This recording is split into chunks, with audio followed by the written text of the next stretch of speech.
So this is a paper presentation. It's joint work with two Swedish colleagues of mine, Martin Junge and Therese Nilsson.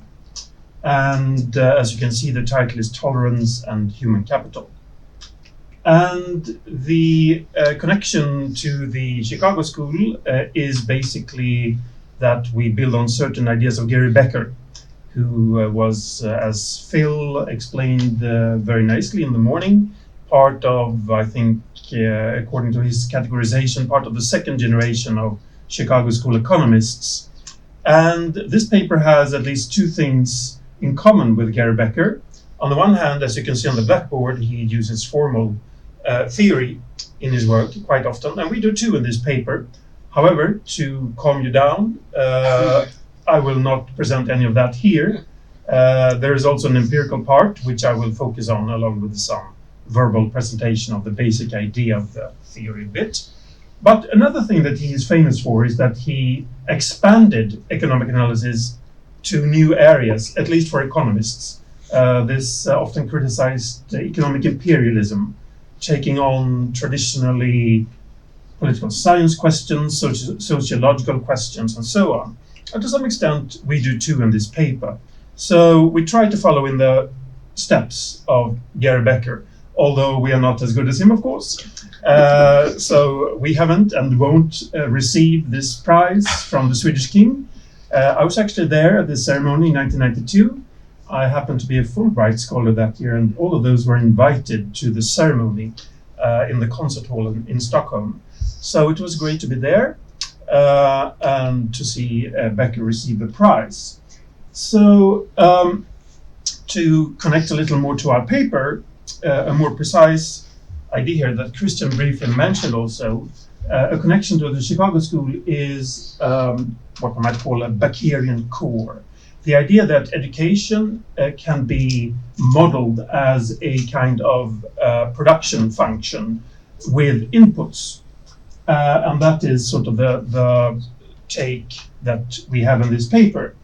And another thing that Becker focused on, which we also focus on, is the role of a family in all of this. You can take a very macro-oriented perspective in education, but we think a lot of what's going on in the family is quite important for educational outcomes. It's not just a matter of public policy, although that is, of course, also very important, but we add that as well to our analysis. But the extension that we do here is to look at the role of culture in producing human capital. The cultural background of people. Does it matter what cultural background you have for the educational achievements that you have in life? That's the question that we want to focus on. And I think here there is perhaps a classical liberal link in a sense that it's often very common among classical liberals to focus on the formal institutions. We want the rule of law and so on, and a rather small state, but a neutral sort of framework of rules. But that's not the whole thing that matters in society or in life. What we want to try to investigate here, and what we actually also show, is that culture matters as well. And not only culture in general, but a specifically liberal kind of cultural value, I would say, which from the title you can deduce is tolerance. So again, this connects to Christian quite well, so I don't really have to talk so much about it. Why would you study this question, whether cultural background can influence educational achievement? And that is because there are a number of studies, and I think Christian agrees here, at least on the personal level. We can debate whether there are externalities or not that show that education is related to a rather large set of positive outcomes in life for the individual who undertakes education. So therefore it's quite important to try to find out what actually influences educational choices and achievements.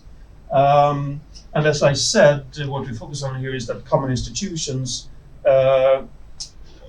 sort of don't explain and cannot explain all the differences within that set of common institutions. There are other explanations that have to be added, not only government policy, but there there are always differences, even within the same class in a school.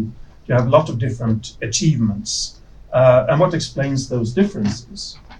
And then those inputs that we talk about are very important, and in our theoretical work, we both look at parental inputs and school inputs. So both of those are, of course, important. What the teachers do and the resources provided by the parents, how much parents do homework and help their children, if they buy computers for them, pay for tutors or whatever. So those inputs are generally very important. So the Berggren point again is here that education is a way to human capital, which is important for various outcomes in life, and that's why it's important to study it. That's how we motivate the paper. And the research question is there in bold. Does culturally transmitted tolerance operate as a human capital multiplier within families? And the answer shortly, and I will explain it in more detail, is yes. So we use here Swedish register data. So we have data on all Swedish people. It's not a sample, it's the whole population, but we focus on the subset, immigrants. More precisely, immigrant families with second generation immigrants. So it's their educational outcomes that we look at. And the reason we do that is that we relate the culture of their parents in the background countries that they migrated from to the educational outcomes of their children. We find that, and we have a particular way of teasing out this result. Basically, we compare firstborn children with later-born children. And the question is whether a higher tolerance in background countries give a greater advantage to firstborn rather to later-born children. And we find that that is the case for both secondary and tertiary education. I will explain this in more detail in the coming slides. So the mechanism is basically this one. So you have a background country, say somebody born in the UK has two parents that migrated from Turkey. And the children of those two parents, they are born in the UK and get their education here. So that background norm leads to a transmission within the family of that kind of value. So there is a sort of a, what is called in economics, vertical transmission from the background culture to the children of immigrant parents. And they sort of adopt at least part of this background value. And that in turn affects, in this case, how productive the various educational inputs are, and therefore also their educational achievements. And why is that? Well, some reasons could be the ones that we list here, that it's easier to interact with people who are different in the classroom. It's easier to have contact with teachers. It shows that you have a more open mind. Now I'm referring to other studies that look at consequences of being tolerant. And we think all of these kinds of attitudes help people realize their educational goals with greater success than if you don't possess those qualities. And as I mentioned here, so we look at the culture of the background country of the parents and not the tolerance level of the children themselves, basically for two reasons. One, we don't have data on their individual tolerance. That is only available for the background countries as an average value for the people there. And secondly, it can entail reverse causality. If you sort of look at individual tolerance in this way, you sort of avoid that problem. And we interpret tolerance substantively, basically as this open attitude to difference and respect for other people, which could be beneficial for you in the classroom and in your pursuit of education more generally. So this is basically viewed by us as a social interaction trait that can be especially valuable in today's heterogeneous classrooms. And we argue that this is distinct from other cultural traits that have been suggested in the literature, such as patience, risk-taking, individualism, and so on. And this again keeps the paper somewhat methodologically close to Gary Becker in that we include this tolerance variable in the production function leading to human capital.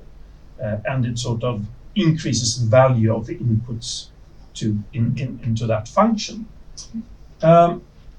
Now, I mentioned initially that we look at comparing firstborn and later-born children. Why do we do that?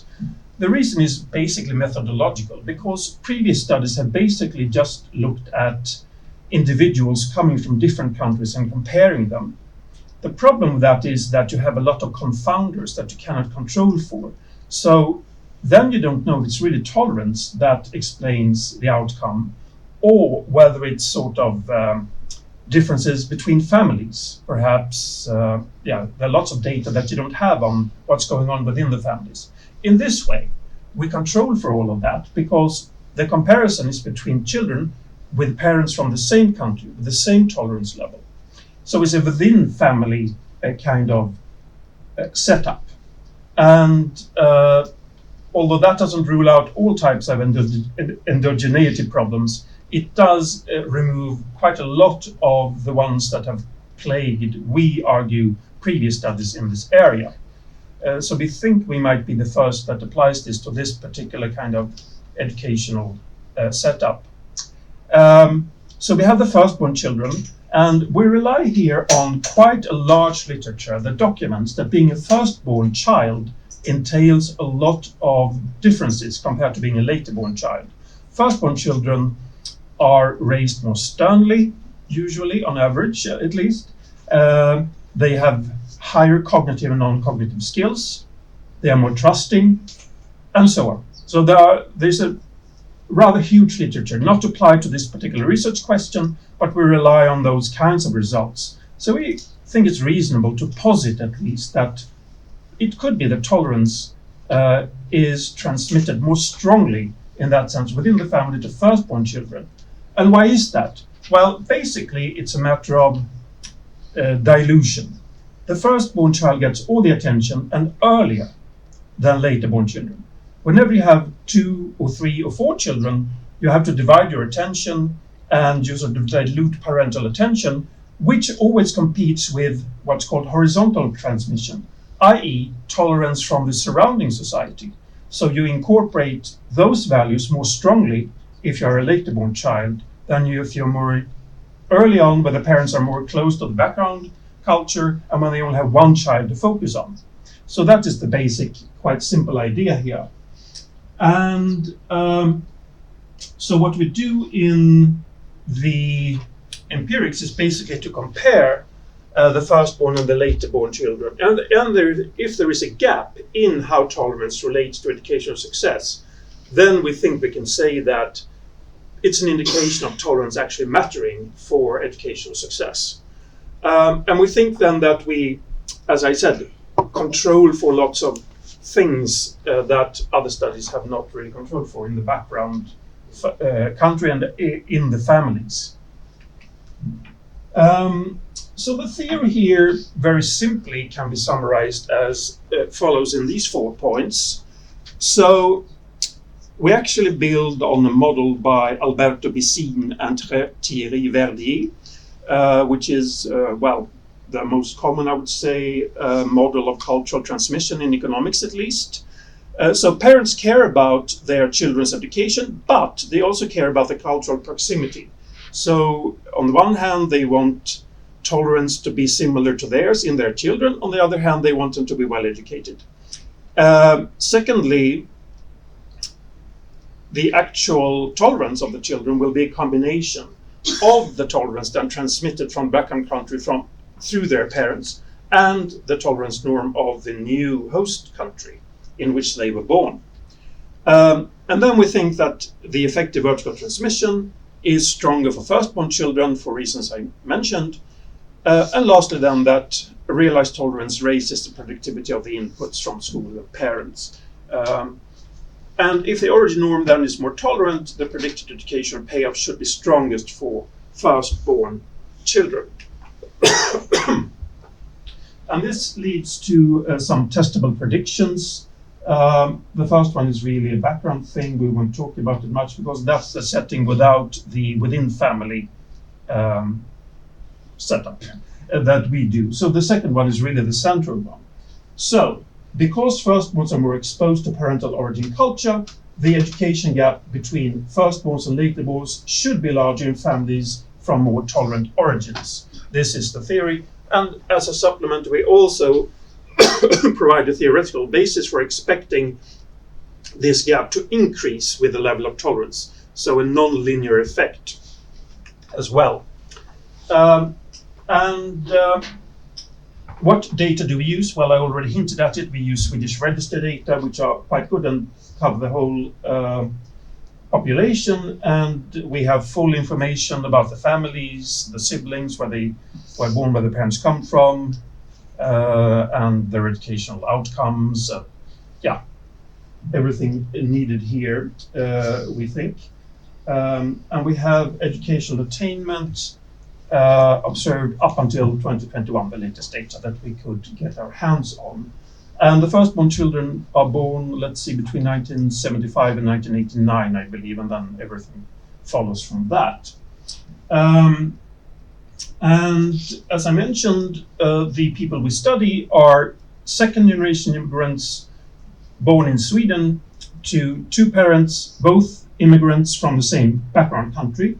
They are full siblings, and there is at least 1 year in between them. This is to basically rule out twins, which could be a little confusing here. How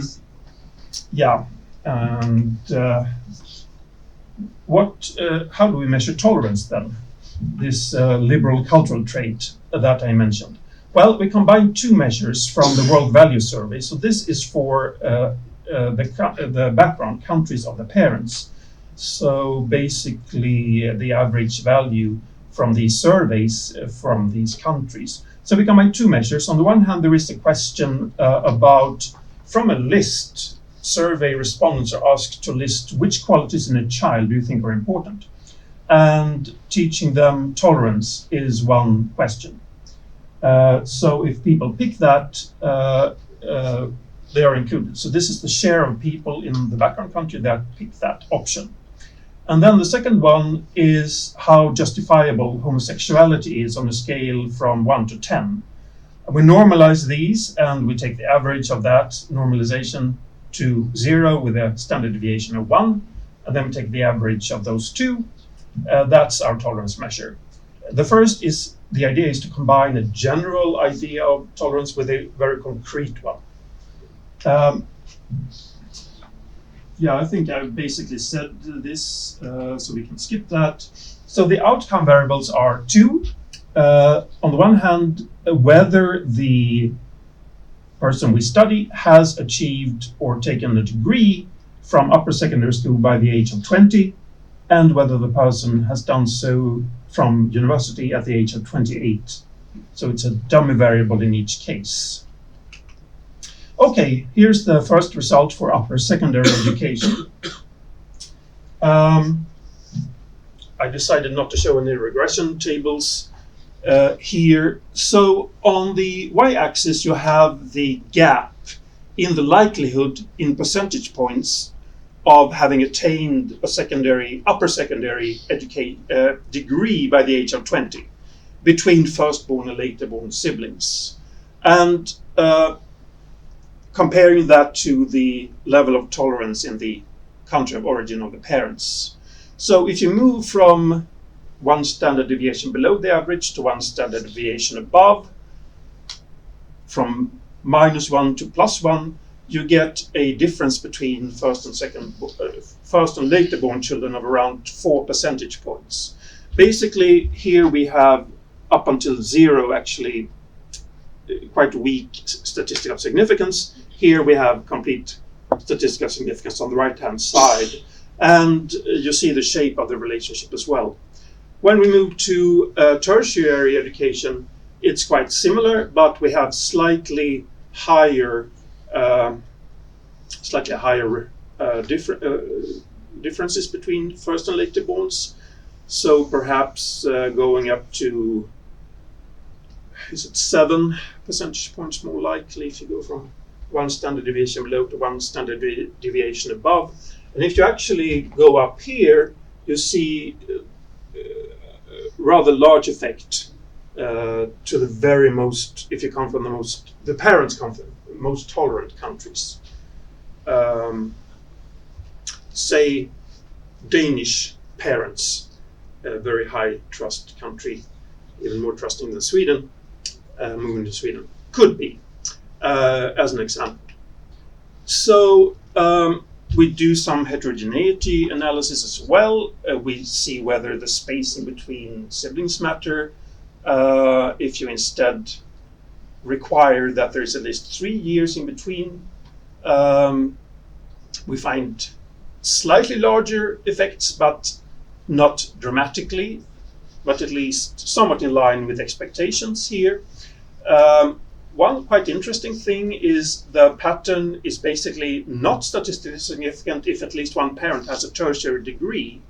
So this seems to matter for immigrant children whose parents are not highly educated.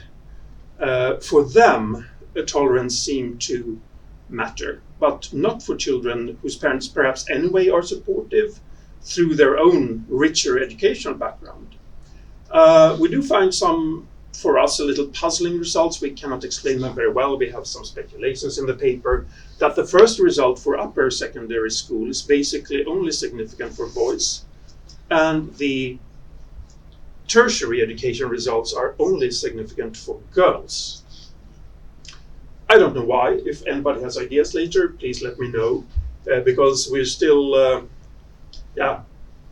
we're not very pleased with the ad hoc ideas that's not the main part of the paper or point of the paper, but still it's not unimportant either. People do take a great interest in gender consequences nowadays. Then we also control in the background country, in addition to having tolerance there, we also look at GDP per capita and individualism, because there is another paper that was recently published that actually has a similar setup, but not the within family design.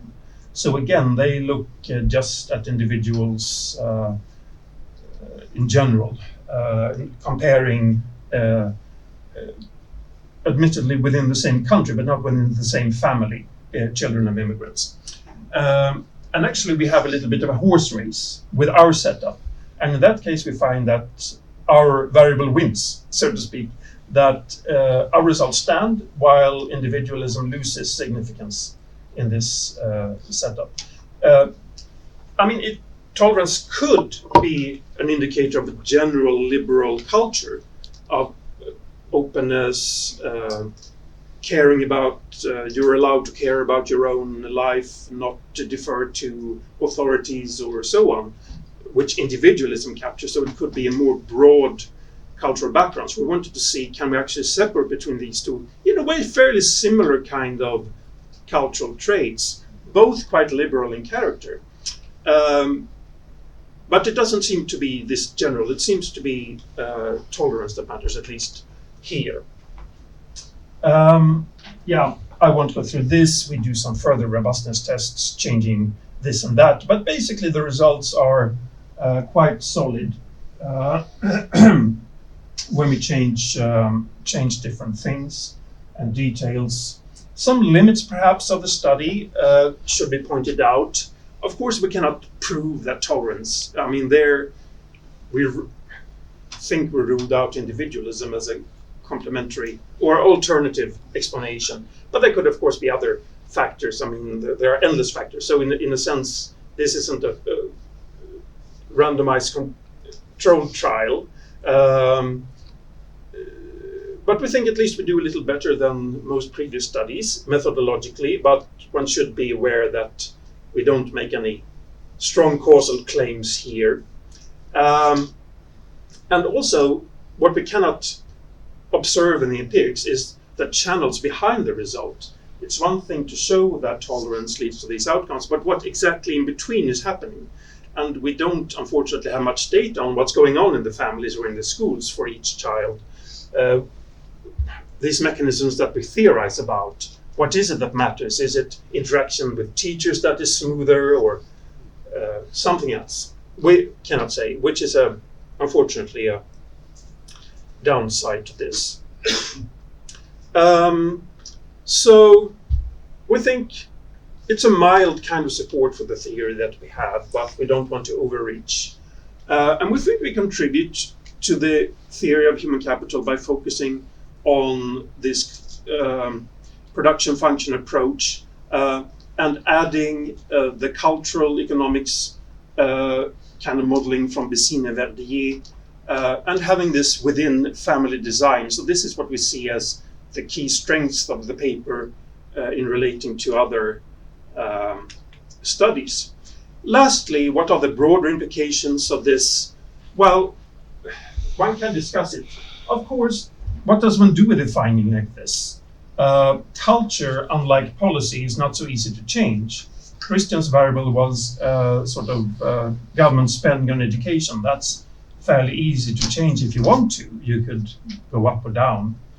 But if tolerance is important for this or other reasons, how do you strengthen tolerance in a society? Well, you tell me. It's not an easy thing. But perhaps there are ways of being mindful about a culture of interaction in classrooms. If teachers and others know about it, maybe there are ways of trying to instill this kind of carefulness about others, respect for others. And I would think that many teachers do try to do that, probably with some good effects, if so. But it's important not to only focus on formal institutions, but realize that lots of outcomes in life also have cultural determinants. Not that formal institutions are unimportant. Well, maybe they are. But you should look into both, basically. So this is the takeaways, basically, that tolerance predicts this stronger educational outcomes for firstborn children in families of immigrants. And thank you very much.